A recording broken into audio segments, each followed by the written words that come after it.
नदी के किनारे एक छोटा सा गांव था। उस गांव में एक गरीब किसान रहता था। उसका नाम था हरिराम। हरिराम बहुत मेहनती था, लेकिन किस्मत हमेशा उससे रूठी रहती थी। कभी बारिश फसल खराब कर देती, तो कभी मंडी में सही दाम नहीं मिलता। उसकी पत्नी सीता अक्सर कहती, इतनी मेहनत करते हो फिर भी घर में हमेशा तंगी क्यों रहती है?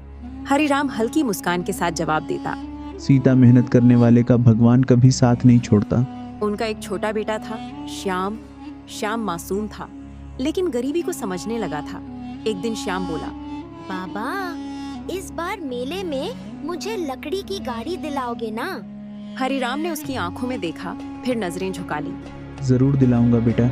लेकिन अंदर ही अंदर उसे पता था कि घर में खाने के पैसे मुश्किल से बच रहे हैं। अगली सुबह हरिराम खेत पर काम करने गया। गर्म धूप थी, मिट्टी सूखी पड़ी थी। वो हल चला ही रहा था कि अचानक हल किसी कठोर चीज से टकराया। हरिराम चौंक गया। उसने मिट्टी हटानी शुरू की। धीरे धीरे एक पुराना मिट्टी का मटका बाहर निकला। मटका अजीब था, उस पर पुराने निशान बने हुए थे। हरिराम ने सोचा, शायद किसी पुराने जमाने का होगा। जैसे ही उसने मटके को हाथ लगाया, मटके से हल्की सुनहरी रोशनी निकली। हरिराम डर गया। तभी मटके के अंदर से धीमी आवाज आई, जिसका दिल साफ हो वही मुझे इस्तेमाल कर सकता है। हरिराम घबरा गया। आवाज फिर आई, मैं जादुई मटका हूँ, जो भी सच्चे मन से मांगोगे मिलेगा, लेकिन लालच किया तो सब खत्म हो जाएगा। हरिराम को अपनी कानों पर विश्वास नहीं हुआ। उसने डरते डरते कहा, अगर सच में जादू है तो मेरे घर के लिए थोड़ा अनाज दे दो। अचानक मटका चमकने लगा और अगले ही पल उसके सामने चावल की बोरी आ गई। हरिराम की आंखें फटी रह गईं। वो खुशी से भागता हुआ घर पहुंचा। सीता ने जब अनाज देखा तो हैरान रह गई। इतना अनाज कहाँ से आया? हरिराम ने पूरी बात बता दी। सीता डर गई। मुझे ये सब ठीक नहीं लग रहा। लेकिन हरिराम बोला, ये भगवान की कृपा है। उस दिन बहुत समय बाद उनके घर में पेट भर खाना बना। धीरे धीरे हरिराम जरूरत के हिसाब से मटके से चीजें मांगने लगा। कभी बीज, कभी बैल के लिए चारा, कभी बेटे के लिए कपड़े, और हर बार मटका उसकी मदद कर देता। कुछ ही महीनों में उसकी हालत सुधरने लगी। गांव वाले हैरान थे। हरिराम का एक पड़ोसी था, धनराज। वो बहुत लालची आदमी था।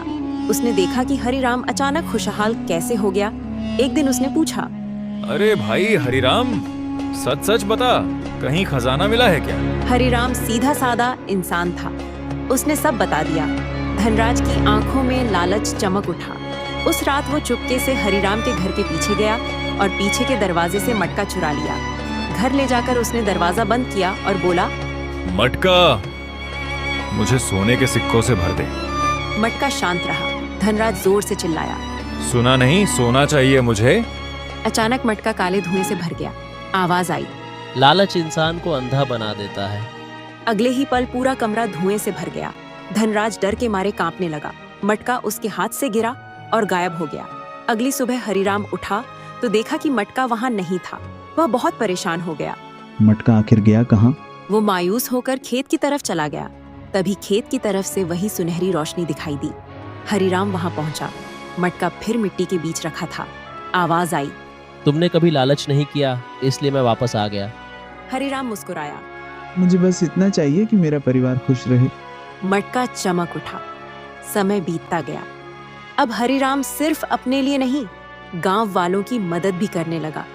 किसी के घर अनाज नहीं होता तो मदद करता, किसी की बेटी की शादी होती तो सहायता देता।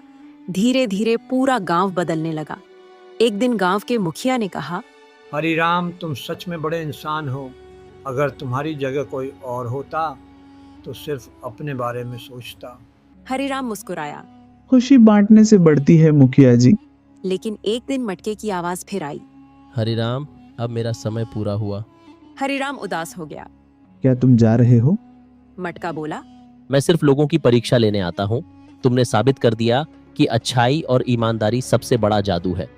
धीरे धीरे मटका चमकने लगा और फिर हवा में गायब हो गया। हरिराम की आंखें नम हो गईं।